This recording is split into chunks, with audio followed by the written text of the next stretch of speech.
ചവിട്ടിയാൽ ചെളി മാറുന്ന ആ ചെളിയിൽ ഉറച്ചു നിൽക്കാൻ ഈ കുട്ടനാട്ടിലെ മനുഷ്യർക്ക് പറ്റുന്നുണ്ടെങ്കിൽ ഈ പരിപാടിയുടെ ഇവിടുത്തെ പരിപാടികൾ മുഴുവൻ ഉറച്ചതായിരിക്കും. ഇവിടുത്തെ നാളെ വരുന്ന കായിക താരങ്ങളുടെ ശരീരവും ഉറച്ചതാണ്, അവരുടെ തുഴ ഉറച്ചതാണ്. നാളെ എന്ത് സംഭവിക്കും എന്നുള്ളത് വൈകുന്നേരം 5:30-ക്ക് ശേഷം പറയാം. പ്രവചനാതീതമാണ്. ഭയങ്കര ഗംഭീരമാണ്. സീക്രട്ട് ചോദിക്കട്ടെ, ഇവിടെ സ്വന്തം ടീമില്ലാത്ത ആരുമില്ല. പ്രമോദേട്ടന്റെ ടീം ഏത്? എനിക്ക് അങ്ങനെ ടീം ഈ വർഷം ഇല്ല. അത് വേറെ ചില സാങ്കേതിക കാരണങ്ങളുണ്ടതാണ്.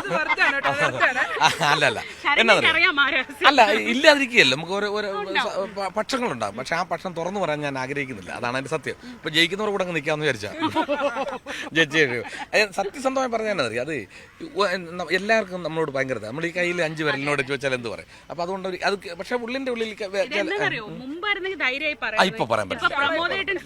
ഇപ്പൊ പറയാൻ പറ്റില്ല, അതാണ് സത്യം. അപ്പൊ ഈ ഇവിടെ അത് കപ്പിന് വേണ്ടി വരുന്നത് ഞാൻ എല്ലാവരും പറഞ്ഞു ഈ വർഷം 5 നെഹ്റു ട്രോഫി ഉണ്ടെന്നാ പറഞ്ഞത്. കാരണം അതിന് വേണ്ടി വരുന്നത് എന്തായാലും തികയും തോന്നുന്നില്ല.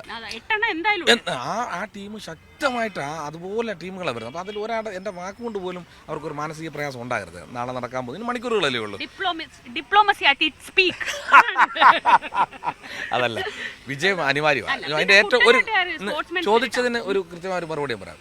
ബാക്കി വരുന്ന 21 ചുണ്ടൻവള്ളങ്ങളിൽ 20 ചുണ്ടൻവള്ളങ്ങൾക്ക് നഷ്ടപ്പെടാൻ ഒന്നുമില്ല ഈ വർഷത്തെ നെഹ്റു ട്രോഫിയിൽ.